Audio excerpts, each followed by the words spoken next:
እንዴት ናችሁ? አንዳንድ ጊዜ ክፉ ነገር በህይወታችን ሲገጥመን ወይም ሲደርስብን እንደ ሰው እናዝናለን፣ ምናምን ይከፋናል በጣም ከዛም አልፎ ልንሰበር እንችላለን። ከዛ በፊት ግን ራሳችንን በጥሩ ነገር ከገነባ ነው በነገሮች ብናዝንም ያን ያህል ግን እስክንሰበር አንደርስም። ምክንያቱ ምንድነው? ለምሳሌ ለራሳችን የምንሰጠው ዋጋ፣ ለራሳችን ትልቅ ዋጋ መስጠት አለብን። እኛ በጣም ውድ ነን፣ ከምንም በላይ እኔ ውድ ነኝ፣ ማንም ሰው መጥቶ ሊሰብረኝ አይችልም፣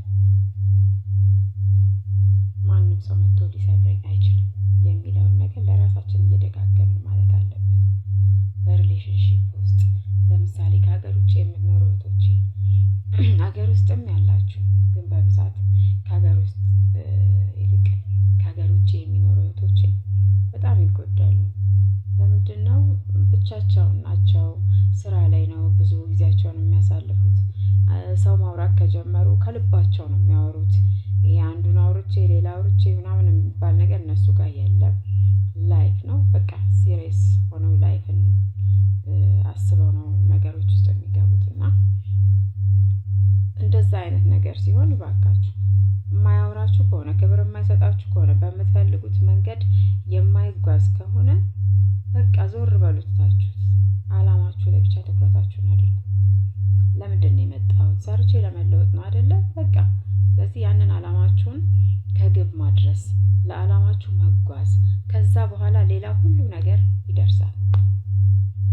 እና ደግሞ የሆነ በዛ ሰው ላይ በምታወሩት ሰው ላይ ፍቅረኛ ሊሆን ይችላል፣ የትዳር አጋር ሊሆን ይችላል ምናምን አስቦላችሁ ለእናንተ ለስሜታችሁ ተጠንቅቆ የማያወራችሁና ሪሌሽንሺፑን በአግባቡ የማያስኬደው ከሆነ እናንተ አትልፉ። ምንም ነገር ስለለፋችሁበት የሚሆን ምንም ነገር የለም። ብትለፊ ብትጥሪ ከሱ ጋር ያለሽን ነገር መልካም ለማድረግ በሞከርሽ ቁጥር የሚደርስብሽ መናቅ ነው። አለቀ። የትም መሄጃ ስለሌላት ወይም ደግሞ እሱ በጣም ተወዳጅ እንደሆነ ምናምን አድርጎ አስቦ ነው አንቺን በዛ ልክ ትሪት የሚያደርግሽ። ወንድ ልጅ በሚንከባከብሽ ልክ ነው ፍቅሩ። ካልተንከባከበሽ ፍቅሩም እንደዛው ነው፣ ፍቅር የለበትም። ከተንከባከበሽ፣ ለአንቺ ካሰበልሽ፣ አንቺ በምትፈልጊው መንገድ ከተጓዘልሽ ያ ሰው ከልቡ ነው ከአንቺ ጋር መሆን የሚፈልገው ማለት ነው። ካልሆነ ግን በአንቺ ተቃራኒ እየሄደ አንቺን የሚጎዳሽ፣ አንቺን የሚያሳዝንሽ፣ አንቺን የሚያስቆጣሽ ከሆነ፣ ይህንን ነገር ደጋግሞ የሚያደርገው ከሆነ መኝኝ ምንም የሚቀየር ነገር የለም። ወይ አምነሽ በዛ ነገር ውስጥ ራስሽን ካስኬድሽ ራስሽን እየጎዳሽ ነው የምታልፊው። አይ የበለጠ ይገባኛል ብለሽ ካሰብሽ ደግሞ ራስሽ ከዛ ነገር ራስሽን ነው የምታወጪው።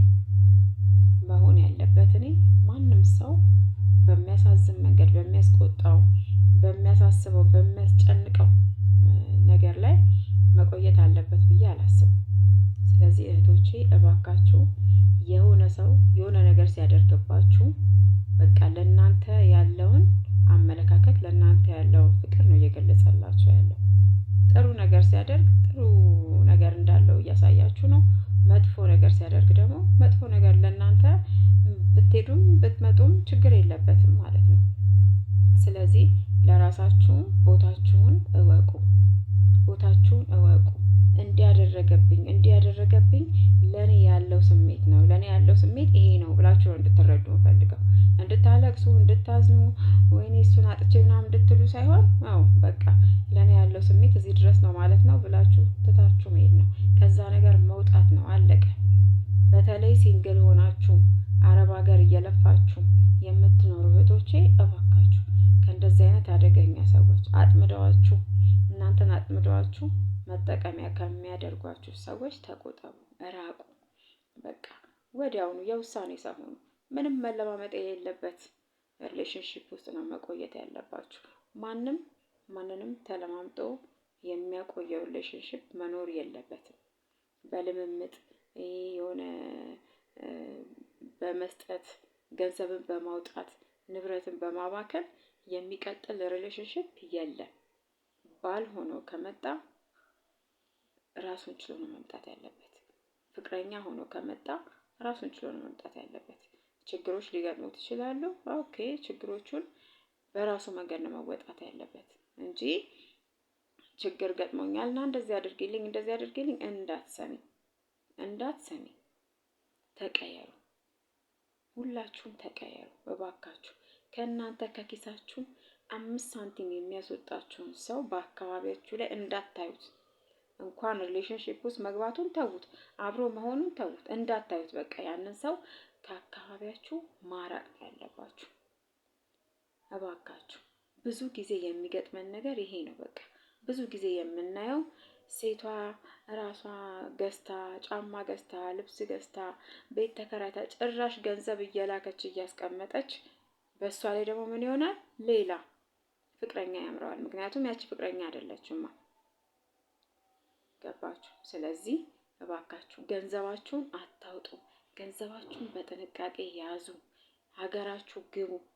ከዛ በኋላ ሁሉም ነገር ይደርሳል። ሁሉም ነገር የምትወዱት፣ የሚወዳችሁ፣ የምታከብሩት፣ የሚያከብራችሁ ሰው ይመጣል። ያኔ ይመጣል፣ ትክክለኛ በሆነ ሰዓት ማለት ነው። ስለዚህ እባካችሁ ራሳችሁን ጠብቁ። ማንም ሴት ተጎድታ ማየት አልፈልግም፣ ማንም ሴት። ስለዚህ ራሳችሁ ብልጥ ሁኑ። አሁን ያለው የሴቶች ንቅናቄ እንዴት ደስ ይላል! በጣም ነው ደስ የሚለው። ሴት ልጅ ለሴት እንዴት እንደምትቆም አላያችሁ? አሁን ለጃኒ እንዴት እየተሆነላት እንዳለ። በዚህ አጋጣሚ ጃኒዬ እባክሽ ተመለሺ፣ እባክሽ ብዙ የሚወድሽ ሰው አለና ተመለሺ። እንወድሻለን፣ እናይሻለን። ድጋሚ ያለሽን ነገር በሙሉ በደንብ አሻሽለሽ በደንብ ጥሩ ሆነሽ እንደምትመጪ፣ ለቤተሰቦችሽ ድጋሚ እንደምትቆሚ እናምናለን። ነይልን የሚለውን መልእክቴን ማስተላለፍ እፈልጋለሁ። እና ሴቶችዬ እባካችሁ ጠንካራ ሁኑ። ማንም የማያነቃንቃችሁ አለት ሁኑ። እወዳችኋለሁ ሁላችሁንም። በሌላ ቪዲዮ እስከምንገናኝ ቻው ቻው።